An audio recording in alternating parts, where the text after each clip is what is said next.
receive enough love, they die, although they have enough food. So that shows that the thing that makes us healthy is love, right? So we need love when we're born. We also need love and care when we're old, right? When we can't do things on our own any longer, we need the care and the love of others. And so the Dalai Lama says, like, how come in the middle of that time, when we're totally small and helpless and dependent on the love of others, and when we're older and dependent, how come in the middle we don't act according to that and give that love that we needed at the beginning and we will need again, right? So logical, isn't it? So it's all based on this logic. Okay. So again, this is all in the beginning, first chapter, I believe.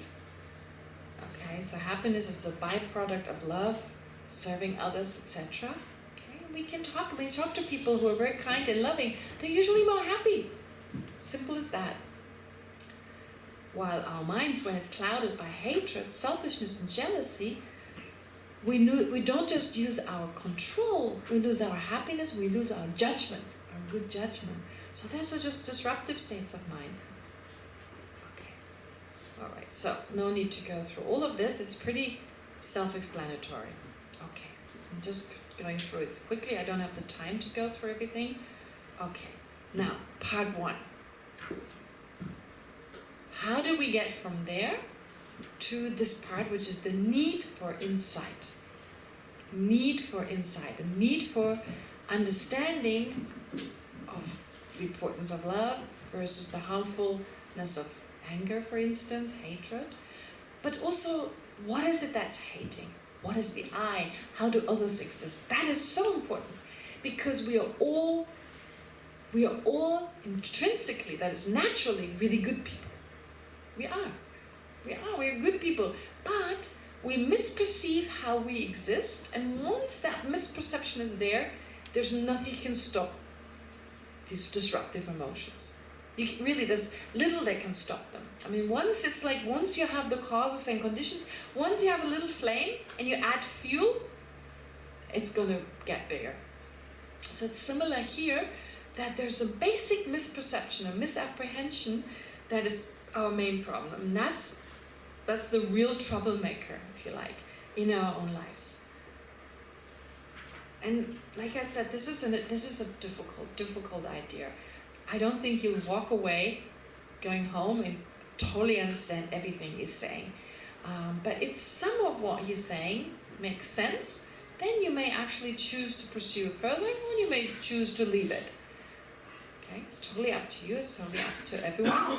But the point is that this is hard to understand. I need to warn you. Why is it hard? Because we think the opposite of what's being taught here. A lot of what is being taught here is the opposite of what we usually think. Alright?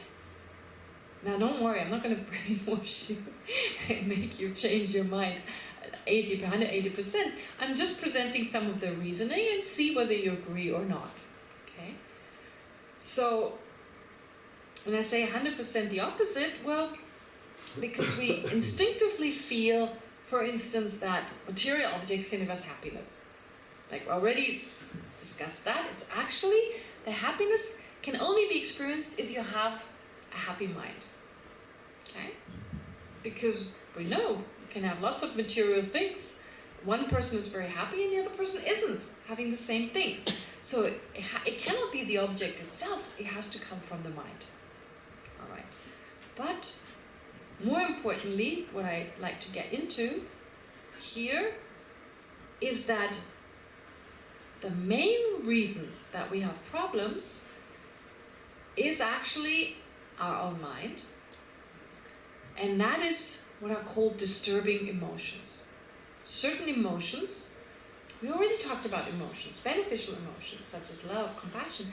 Here we have disturbing emotions, which are hatred, aversion, attachment, jealousy. They are disturbing. They are negative. In what way? Pretty simple. When they arise, they destroy our peace of mind. Okay? When they arise, our peace of mind is gone.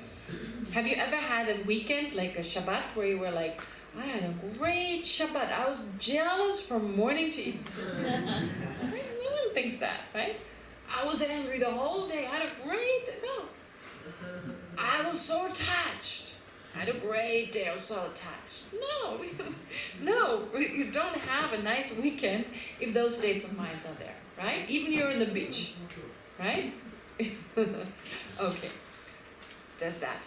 But then we act in a certain way. They out of jealousy. When we act out of jealousy, I mean, we all know the stronger the jealousy, the stronger the mess.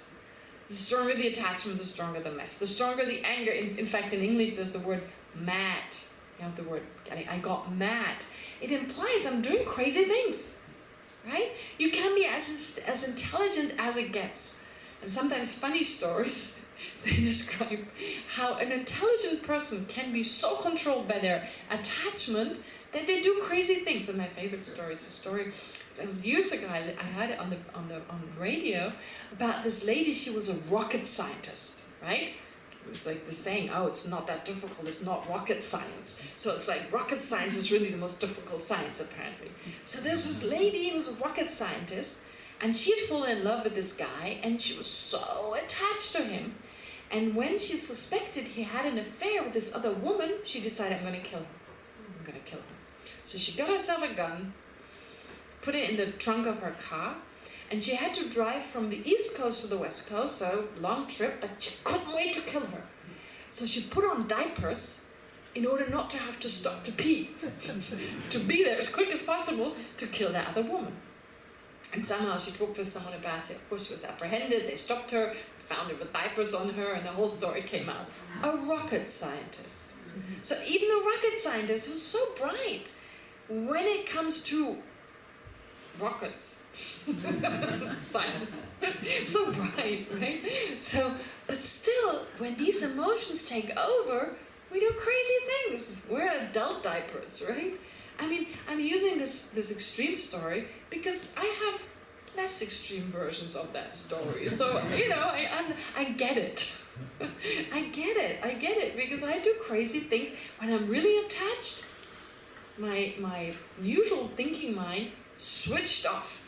And I do crazy things. And out of this attachment, there may be more anger and more hatred towards another person who takes that away.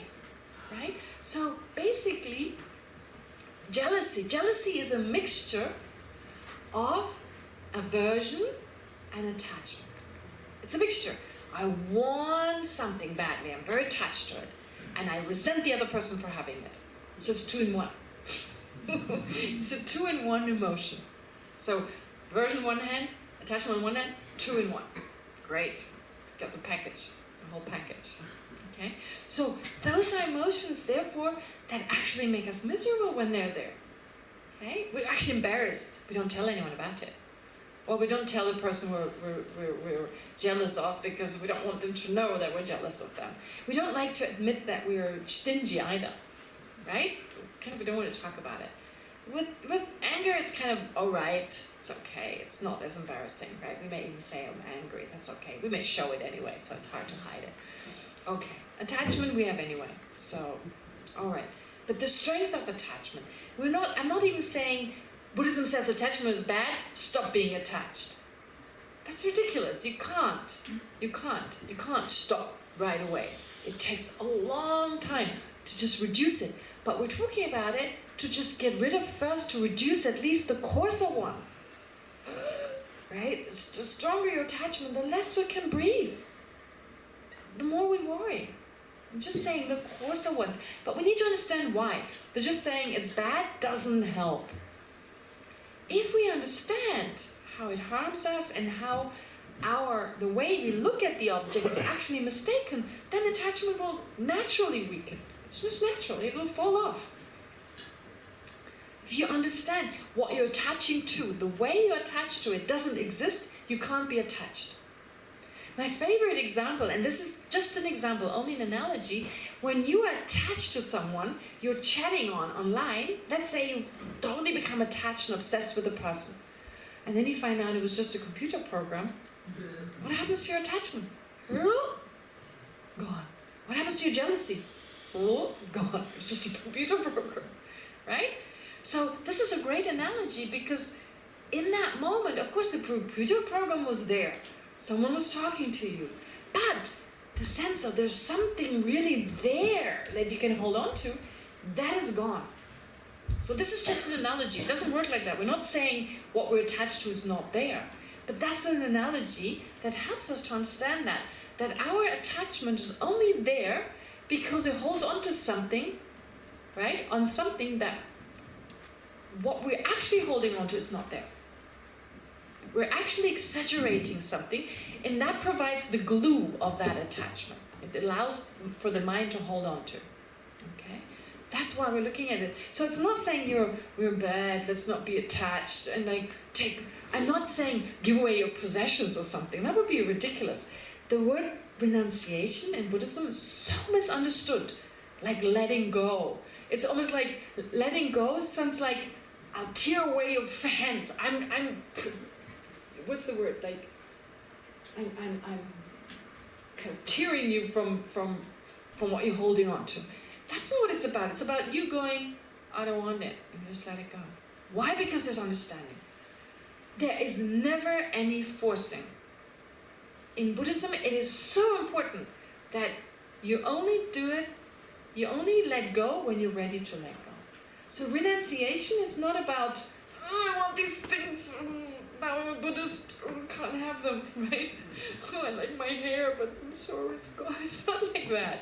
It's like when you feel like, oh, I don't need it. All right, this is the time now. It's okay, I can let go. And then you do it. And there's a sense of freedom. Buddhism is all about freedom. Right now, we don't have much freedom because of our attachment. I need this, I need this, I need this, I need this. There's not much freedom. But when you understand how things really exist, then it just pops away on its own. Right? And then you can be much more effective, a much better family person. You still live in society. Don't think monks and nuns don't live in the world. Right? They say that to me all the time. It's so funny. Well, but you don't live in the real world. Why is my world less real than yours? Right? I eat, I poo, I sleep. That's what we all do. So it's just as real what I do, that you do. So I eat, I sleep, okay. I live with other people. Challenging. Other nuns. I haven't even chosen them. At least you chose your partner. Didn't choose your children though. Right? It's not much, want that one, don't want that one, right? No. You took what you got. So, right? So in the same way, I couldn't choose the people I live with. I have to make it work. Live together in a house. Okay, we all have our own room, but still, we eat together. It's pretty much like a family.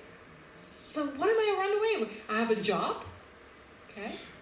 Okay, some nuns have the job to meditate.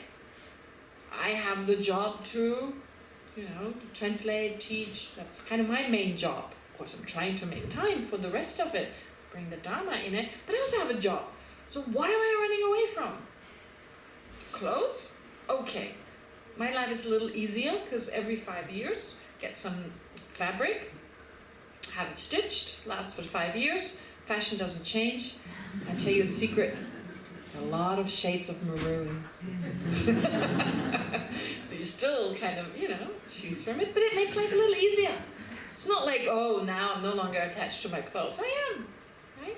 It's a slow process. I can't force it.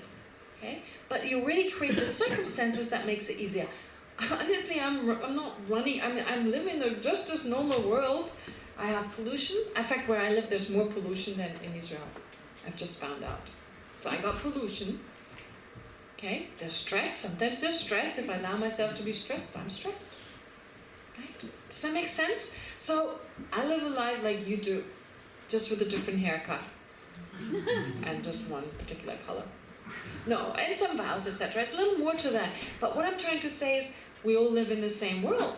We have very similar experiences, basically. Okay? And attachment is a slow process. And it needs time through understanding. Because attachment is only there because we don't understand things as they actually are. Am I just going over the break? Oh. It's break time? When was the break? Short break? Would you be alright with like a speed pee? Kind of like 10, 15 minutes? Would that be enough? Okay. Sorry. Can I have a little watch? Something like an alarm clock or maybe someone's wristwatch? Oh. Talk about mindfulness. Great, there's a watch right there. Okay, great. From now on, no excuse to skip the break. So let's take 10-15 minutes break. What I usually do is, my bladder's quite trained, so I sit here, and if you want to come forward and ask questions, please do. We can discuss it in person, in private.